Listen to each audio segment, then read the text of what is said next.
Alright, so we are here with Law 33, which is discover each man's thumbscrew. Now, in the previous law we talked about playing to people's fantasies, so this basically elaborates on that and helps you do that even more. So a thumbscrew is like basically a button you can push. Like, you know they like this, push that button and they're going to do what you want. Like, kind of like a carrot or, a treat. Like, hey, I know you like money, come work for me. So everyone has a weakness, a gap in their castle wall. You gotta find that. Once you find that, you can pretty much do whatever you want. Now, we're going to get into some strategies on how to find that in a bit. So, once you find their thumbscrew, you can turn it to their advantage. So, think about it. If you can instantly see someone and know, hey, they want this, or this is their insecurity, maybe they're bald and they want hair, like, at any cost. Hey, I have a great product for you. I'm going to grow your hair back. I've seen 5 people just in this last week that already grew their hair back. It's crazy. You might not even believe me, but I'll show you. I'll prove it to you. Okay? Find out whatever it is they're lacking and make them believe that you can give them what they're lacking. So, finding the thumbscrew, a strategic plan of action. So everyone has some part of their psychology armor that will not resist. So if you find that, they won't resist you at all. It will be very easy for you to get what you want. And actually says here, the way you can find that gap, the way you can find that thumbscrew is through uncontrollable emotions like a paranoid fear, lust, greed, vanity, or hatred, okay? Those are typically the main ways in. Play on one of those. Maybe this person's greedy. Maybe this person wants lust. Maybe this person plays to vanity. Hey, you look really good. You look really great. Let me show you this new line of beauty products that are really even going to make you look even better. I swear they're the best. Okay? So, like that. Alright, so a strategic plan of action to find the thumbscrew. Pay attention to gestures and unconscious signals. So it could be that I'm sitting right here and I go like this or something. Or like some kind of weird little movement or something that's said that actually reveals the truth about the person. Then you can play on that and get them to do what you want. And it actually says to do that, what you need to do is train yourself to listen, because everyday conversations supply the richest mine of weaknesses. So just listen. You have to train yourself to listen and see what they're actually saying. Hear what they're actually saying. Because they could be saying one thing, but mean a completely different thing, okay? So, like, women, for example, will be, they might not say, oh, I love you, but they'll say, oh, I love your name. Or, oh, lifting weights keeps you in good shape, right? Instead of saying, oh, you're in really good shape, I really like you and I want you. They're going to be like, oh, lifting weights keeps you in good shape. Or, oh, I love your name, or oh, I love your shirt. Basically what they're saying is, oh, I love you. They can't come out and say that, okay? They have to be indirect, like you have to be indirect sometimes. Oh, I love girls with brunette hair. Oh, I love girls with dimples, okay? That's indirect. You're saying you love this, and if they have it, they're going to be like, oh, well, I have that, so he must love me. You're saying it not exactly to them, like, oh, I love you because you have dimples, or oh, I love your dimples. Oh, I love girls that have dimples, okay? That's an example. Always seem interested. So I actually been doing this, training myself to seem interested, and when I meet someone, be like, oh, hey, what do? Oh, yeah, you like that? Yeah. Oh, have you done that for a long time? So, like, these questions gets them talking about themselves. They start to feel really good. They get a chance to express themselves, because in their daily life, most people probably don't listen to them, People don't really listen to us.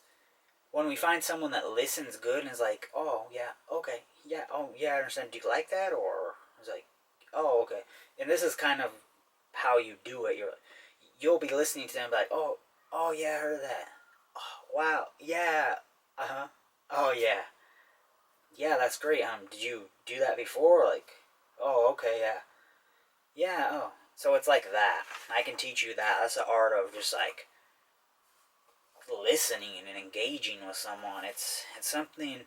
It takes a while for it took a while for me to even get kind of good at it. I'm working on mastering it. So appear to open up. Share a secret with them. It can be made up or true. Sharing a secret, and I've done this before. Share a secret like, oh, it could be something completely like, yeah, I'm like, it's really weird, but I'm afraid of spiders. Like, yeah, I'm this tough guy, but I'm afraid of spiders. They'll be like, oh, he's confessing something that's true. Like, most people probably don't know that about him, or most people probably don't know that about you. Could be like, you're in really good shape, and like, oh yeah, I eat Twinkies like twice a day. I just stuff my face. It's crazy. I have to do 2 extra hours of cardio. All right, just make up something, a secret, because people are gonna respond. Most of the time, 99% of the time, they're gonna respond with something true about them or something similar to what you said. Like, oh, yeah, I do this. Because you said that, they're probably going to relate to you and tell you a secret that's most likely going to be more genuine than your secret, because they probably don't know what you're doing. Doing this, the important thing is that it seems to come from the heart. So, seeming interested, appear to open up and share a secret that comes from the heart. That's what matters. Like, yeah, I don't really like telling people about this. I haven't even told anyone. So saying stuff like that, you gotta like feel it.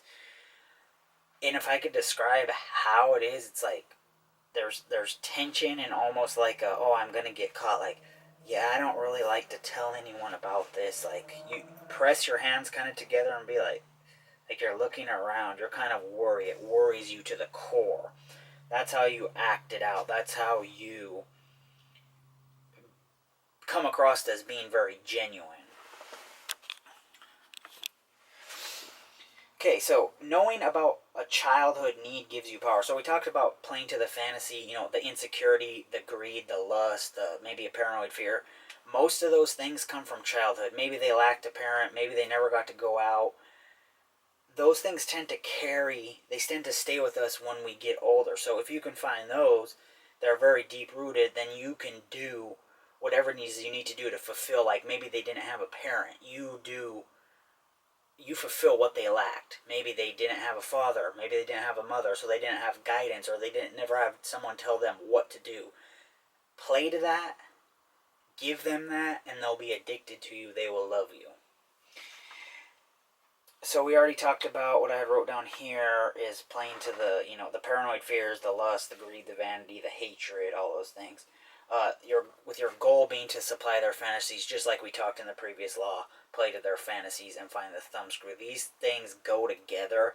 These actually could be one law. I feel like if I ever write a book on just how to survive in reality or how to persuade people, I will put laws 32 and 31 together. So, in supplying their fantasies, in finding these thumbscrews and pushing them, turning them, you want to fill two different types of void. So a void means they're missing something. The two main things are insecurity and unhappiness. Okay, those are the voids. So you want to fill those. So give them security and give them happiness. Provide security. Hey, tonight you have no worries. There's dinner here. There's some drinks here. Enjoy the night. No worries whatsoever. You're going to have a very fun time. Like, any kind of sadness that goes on in your reality, remove it. Tonight is about having a great time. It's about having fun. It's about living in this fantasy. Okay?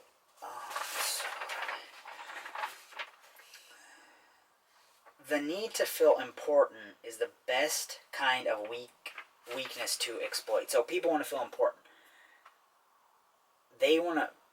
You can basically sell them, convince them, get them to do what you want if you find out what makes them feel important. Like, let's say they want to feel important by, filming videos for YouTube. Like, maybe this makes me feel important. You could say, hey, you know what? For $10,000, I'll help you build your YouTube channel. I got the camera. I'll do everything for you. I'm going to be your assistant. You're going to be the boss. I'm going to help you out, do everything for you. Just give me $10K. I'll make it happen. That makes them feel important because they feel like, oh, okay, I'm the star of the show here. That's good. Yeah, I'm going to do that. Here's the money. You get the money. You do the production. You help them feel important. Okay, that's just an example. It could be anything. You just have to find out what it is. What makes them feel important? It could be that they like you to tell them thank you. Okay, it could be that they don't like that. So there's a few different things that it could be with each different person. You just need to find out what it is and what works best. People will pay any price to feel better about themselves. So people buy stuff to feel better about themselves. Booking a session with me, a call, a strategy, will help you feel better about yourself. It will give you these skills in order to operate better with more power in reality, okay? Making yourself feel better about yourself. That's why people go to the gym. That's why people buy healthy food. That's why people buy new clothes, because they put the new clothes on, makes them feel better about themselves. They go to the gym, makes them feel better about themselves. So we all pay to make ourselves feel better. Everything we do is to make ourselves feel better. So the reversal, which is like the opposite and the things you have to watch out for, playing on people's weakness has one significant danger. You may stir up an action you cannot control. Okay?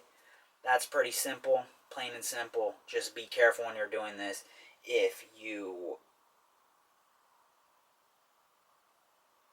play on a weakness, it could make them feel so insecure that they get very angry, very violent, okay? That could be something that happens. Or maybe you play on a weakness and it gets them so depressed that they never want to talk to you again. So you got to really, really be careful. It's like it's such an art, and it requires training. It requires knowing what to look for. It requires doing the right things at the right time. So if you want a little bit of help doing that, go ahead and comment, message me, book a session with me. If you want to book a session, I'll send you over the info and you could see how much it costs, what times are available, and everything like that. Make sure you like, comment, subscribe, get notified, share this with someone, and make sure that you are using Law 33. Discover each man's thumbscrew, or aka button that you can push. An insecurity, fantasy, you can push it and you can use it to get everything you want from them and to gain power.